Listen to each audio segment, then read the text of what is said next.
بھلا تم نے بنی اسرائیل کی ایک جماعت کو نہیں دیکھا جس نے موسیٰ کے بعد اپنے پیغمبر سے کہا کہ آپ ہمارے لیے ایک بادشاہ مقرر کر دیں تاکہ ہم اللہ کی راہ میں جہاد کریں؟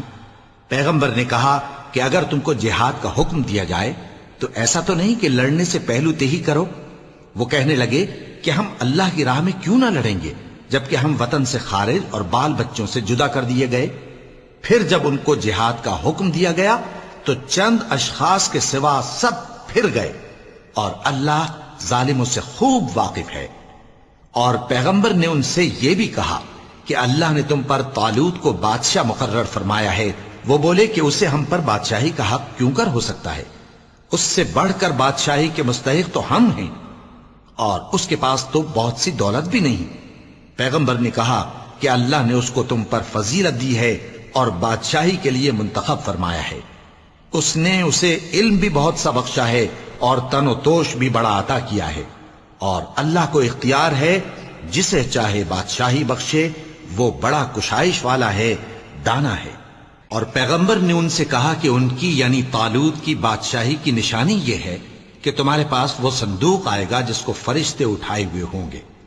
اس میں تمہارے پروردگار کی طرف سے تسلی بخشنے والی چیز ہوگی اور کچھ اور چیزیں بھی ہوں گی جو موسیٰ اور ہارون چھوڑ گئے تھے۔ اگر تم ایمان رکھتے ہو تو یہ تمہارے لیے ایک بڑی نشانی ہے۔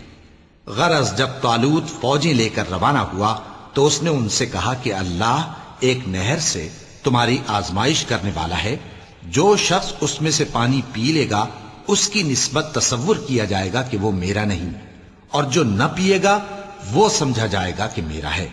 ہاں اگر کوئی ہاتھ سے چلو بھر پانی لے لے تو خیر۔ جب وہ لوگ نہر پر پہنچے تو چند آدمیوں کے سوا سب نے پانی پی لیا۔ پھر جب طالوت اور مومن لوگ جو اس کے ساتھ تھے نہر کے پار ہو گئے تو کہنے لگے کہ آج ہم میں جالوت اور اس کے لشکر سے مقابلہ کرنے کی طاقت نہیں۔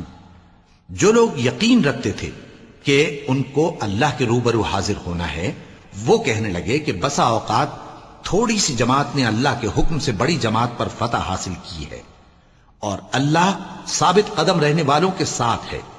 اور جب وہ لوگ جالوت اور اس کے لشکر کے مقابل میں آئے تو اللہ سے دعا کی کہ اے پروردگار، ہم پر صبر کے دہانے کھول دے اور ہمیں لڑائی میں ثابت قدم رکھ اور لشکر کفار پر فتح یاب کر۔